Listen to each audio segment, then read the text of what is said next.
बहुत बहुत धन्यवाद शर्मा आज्ञा से वक्तव्य रखिछन सब विषय आ गोटे आप मन पकई दे रोहन नो कौन आज्ञा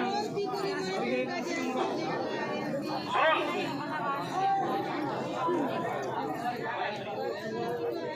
आमर ये कंटा भांगी थोड़े कलारे भी जमी नहीं आईचे आपण जानी रखो सेटा अरे मुई जामा के पहुंचे जेंता कि तुरे कलारे भी माने तीन माने प्लांटेशन रो नारे जमी नहीं आईचे गोटे गारे में ता इन्वेस्टिगेशन करूछु आर पाखे से रिपोर्ट आसीचे आ आपण माने और सुरक्षित छन बोली करी ये एरिया जन गोटे विपद रे छन चली छे माने बहुत विपद रे छन चली छे से विषय रे आपण मानको सतर्क कर दिया होचे इन प्रकाश नि करा होए केन गारे से नहीं आईचे सेटा हमर पाखे रिकॉर्ड लागला न और सेटा हमें धीरे धीरे के इनो जन साथी माने छन से माने कहबे वर्तमान हमर जे आलोक शुक्ला जे आसीछन हमर छत्तीसगढ़ संघर्ष समिति रो हमर इन हस्देव बचाओ संघर्ष समिति रो नेता ई वर्ष जे ग्रीन नोबेल पुरस्कार पाइछन और से छत्तीसगढ़ पंचायत आंदोलन रो आवाहक तांको मुई अनुरोध करमी से तांकर वक्तव्य रखला पर हमें दायी पत्र दे के हमर कार्यक्रम के हमें शेष करमा वर्तमान में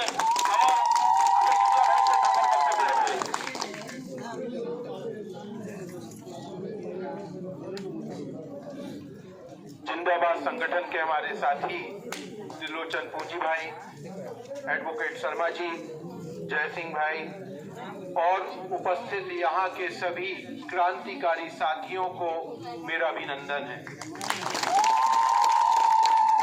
साथियों, आज 1 जनवरी 2025 है और ये आज के दिन कांटाभांजी के इस जगह पे गंधमार्दन पहाड़ को बचाने का संघर्ष अकेला नहीं है, बल्कि ये अडानी की लूट के खिलाफ संघर्ष का एक नया अध्याय शुरू होने जा रहा है।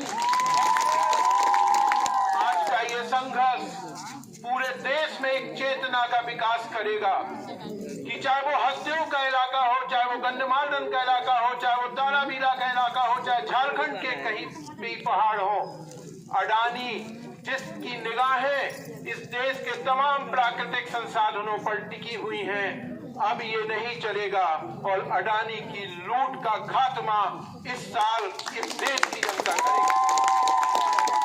साथियों, आपके संघर्ष ने वेदांता को हराया है और वेदांता को भगाया है और मुझे विश्वास है कि अडानी को भी भगाएंगे और अडानी को भी गंधमार्दन में घुसने नहीं दिया जाएगा। लेकिन एक चीज याद रखना होगा कि उस समय का संघर्ष और आज का संघर्ष, उस समय की सरकारें और आज की सरकारें अंतर है। और आज जो सत्ता है, जो अभी कह रहे थे साथी, डबल इंजन की सरकार है। ये डबल इंजन की जो सरकार है, ये आदिवासी, किसान, मजदूर, दलितों के लिए नहीं है। ये डबल इंजन की सरकार काम करती है अडानी जैसे उद्योगपतियों के लिए। और मैं आपको एक उदाहरण बताना चाहता हूँ कि जब कोविड का संकट चल रहा था, जब पूरा देश के लोग पलायन कर रहे थे, शहरों से निकल के गांव में वापस आ रहे थे, लोगों के पास रोजगार का संकट था, लोगों के पास जीने खाने का संकट था। उस देश में आम लोगों के रोजगार छीने जा रहे थे, उनकी संपत्ति नीचे जा रही थी, लेकिन किसी एक उद्योगपति की संपत्ति बढ़ रही थी, वो अडानी की संपत्ति बढ़ रही थी। आखिर कैसे? साथियों, एक उदाहरण देता हूँ। मैं हसदेव के इलाके से आता हूँ। कोल माइनिंग को लेकर हमारे देश में एक नियम था, एक कानून था कि कोल माइनिंग से उसी कंपनी को मिलेगी जिस कंपनी का प्लांट होगा और जो अंतिम बिजली बनाने या लोहा बनाने में उपयोग होगा। जब पूरे कोविड में हम अपने घरों में लॉकडाउन में बैठे हुए थे, जब केंद्र की मोदी सरकार कानूनों में बदलाव कर रही थी कि कोल माइनिंग को कैसे कमर्शियल माइनिंग शुरू किया जाए और खदानों को ऐसे ही दिया जाए कि वो कोयला निकाले और बाजार में बेचे, तो अब जब कहा जाता है कि कोयला देश की बिजली के लिए है, तो बिल्कुल गलतफहमी में आप भ्रम में मत आइएगा। अब कंपनियों के मुनाफे के लिए कोयला निकलता है। और इसी तरीके से जब बॉक्साइट की बात होती है और ये कहा जाता है कि बॉक्साइट देश की जरूरत के लिए होता है, तो आपने सही सवाल किया, कौन सी जरूरत?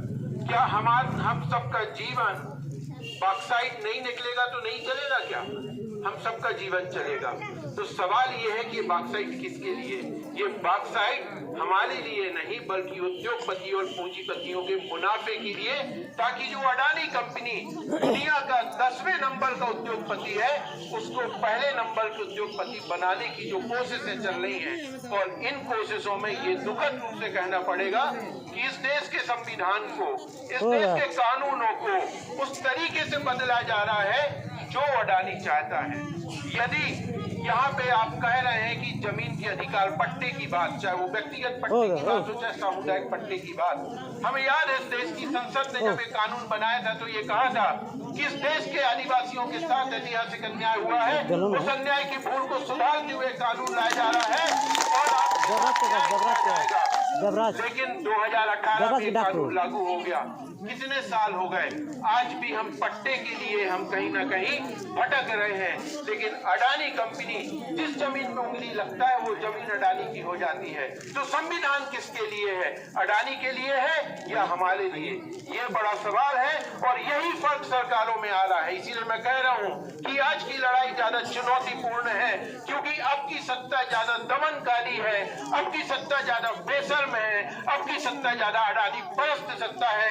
और इसीलिए हमारी लड़ाई जो है सिर्फ अकेले एक जिले की नहीं होगी। ये जो पहाड़ है, ये पहाड़ कोई बलंगीर का अकेला नहीं है, ये पहाड़ पूरे उड़ीसा के अस्तित्व का सवाल है। और आज जब जलवायु परिवर्तन का संकट है, जो धरती पे जीवन का संकट बनते जा रहा है, तो ये लड़ाई धरती को बचाने की लड़ाई है, ये लड़ाई विश्व को बचाने की लड़ाई है। और इसीलिए मैं कह रहा हूँ कि बेशर्म सरकारों और इतने ताकतवर कॉर्पोरेट से लड़ना है तो हमें अपनी ताकत को इकट्ठा करना पड़ेगा, बढ़ाना पड़ेगा और गंधमार्दन पहाड़ के संघर्ष को उड़ीसा के अस्मिता का संघर्ष बनाना पड़ेगा। उड़ीसा की लड़ाई बनानी पड़ेगी। गंधमार्दन पहाड़ जो है उड़ीसा के अस्तित्व का सवाल है और यहाँ बॉक्साइट खनन नहीं होगी। साथियों, अभी हसदेव की जो बात हो रही थी, पिछले 12 सालों से हसदेव के लोग संघर्ष कर रहे हैं। 23 कोल ब्लॉक, अभी तो 40 कोल ब्लॉक आइडेंटिफाई हो गए हैं। यही अडानी कंपनी वहां मौजूद है। हम जानते हैं ये कैसे काम करती है। यदि ग्राम सभा विरोध करती है तो ये ग्राम सभाओं को बाईपास कर देता है और बोलता है कि हमें ग्राम सभाओं की सहमति की जरूरत नहीं है। यदि ग्राम सभाएं विरोध करती हैं तो फर्जी प्रस्ताव बनवाता है और फर्जी प्रस्ताव बना के स्वीकृति हासिल करती है। और इसके हर चाल के खिलाफ हसदेव के लोगों ने संघर्ष किया है। और यही है कि हसदेव में निश्चित तौर पे एक खदान में पेड़ कट रहा है, लेकिन उसी हसदेव में 40 कोयला खदानों को केंद्र सरकार को डिनोटिफाई करना पड़ा और हसदेव का बड़ा इलाका आज भी बचा हुआ है। हमें इनकी चालों को समझना होगा। हमें यदि लड़ना है तो अडानी कंपनी कैसे काम करता है उसको समझना होगा। अडानी किस तरीके से पूरे प्रशासन को नियंत्रित करता है उसको समझना होगा और उस समझ के साथ हमें लड़ाई लड़नी होगी। एक उदाहरण आपको ये कहा जा रहा है, हमने भी आते समय पेपरों में पढ़ा, ये कहा जा रहा है कि अडानी कंपनी प्लांटेशन करेगी। यही कहा जा रहा है, जो जमीन खरीदी जा रही है वो प्लांटेशन के लिए। यदि प्लांटेशन के लिए जमीन खरीदना है तो अडानी माइनिंग प्राइवेट लिमिटेड जमीन क्यों खरीद रहा है? सवाल ये है, अडानी कंपनी की वो कंपनी जो खनन का काम करती है वो गंधमार्दन पहाड़ में पेड़ जमीन क्यों खरीद रही है? यदि आपको पेड़ लगाना है तो चलिए हम रायपुर शहर के आसपास जमीन दिलाते हैं, हम भुवनेश्वर शहर के आसपास खाली जमीनें दिलाते हैं, उधर पेड़ लगाइए। गंधमार्दन के पहाड़ पे पेड़ लगाने की कोई जरूरत नहीं है क्योंकि वो प्राकृतिक जंगल है। यदि अडानी वहां नहीं पहुंचेगा तो पहाड़ भी बचा रहेगा, जंगल भी बचा रहेगा। और अडानी ने कदम रखा तो न पहाड़ बचेगा न जंगल बचेगा। और इसीलिए हमें याद है, जब ये बात सुनता हूं तो हसदेव की बात याद आती है कि 2008-9 में जब अडानी ने हसदेव में गया तो लोगों को लालच दिया, अच्छा आपके पास कार्यक्रम है, छट्टी है, चलो ये पैसा लो, एक स्टाम्प पेपर पे अनुबंध करो। आपके यहाँ शादी है, ये पैसा लो, स्टाम्प पेपर पे अनुबंध करो। स्टाम्प पेपर क्या था कि तुम जब भी जमीन बेचोगे सिर्फ हमें भेजोगे। और जमीनों के अनुबंध जो है 10-10, 20-20 हजार रुपए देके अडानी ने किया। तो अडानी की जो बदमाशियां हैं, इन बदमाशियों को समझना है कि मैं पिछले दिनों झारसुगड़ा में था, ताराबीला कोयला खदान के इलाके को मैंने देखा। उस ताराबीला कोयला खदान को आप देखोगे तो वहां पे न वनाधिकार की प्रक्रिया हुई है, न ग्राम सभा की प्रक्रिया हुई है और कोयला खदान चालू हो गई। सवाल यह है कि यदि जंगल की जमीन है और जंगल की जमीन को यदि आपको गैर जंगल मद में परिवर्तित करना है तो ग्राम सभा की सहमति लगेगी कि नहीं। मैं ताराबीला का उदाहरण देता हूं कि बिना ग्राम सभा सहमति के कोयला खदान चालू हो गई और यही कोशिश गंधमार्दन पहाड़ में करने की कोशिश की जाएगी। साथियों, सतर्क रहना होगा, कागजों में भी हमें लड़ना होगा, जमीन पे भी लड़ना होगा और न्यायालय में लड़ना होगा। ये तीनों लड़ाई हमें लड़नी पड़ेगी। ये लड़ाई सिर्फ अकेले गंधमार्दन पहाड़ को बचाने की नहीं है, हस्तियों को बचाने की लड़ाई नहीं है। इसीलिए मैंने कहा कि आज का दिन जो है वो साक्षी बनेगा कि ये लड़ाई इस देश में जो भ्रष्ट सत्ता है और जो अडानी जैसा लुटेरा कारपोरेट है, इसकी लूट के खिलाफ इस देश में जहां जहां संघर्ष चल रहे हैं उन संघर्षों को जोड़ने का वक्त है। और हमें ये कहना पड़ेगा कि हस्तियों की लड़ाई और गंधमार्दन की लड़ाई एक है, अलग लड़ाई नहीं है। हम सब लोग मिलकर लड़ेंगे।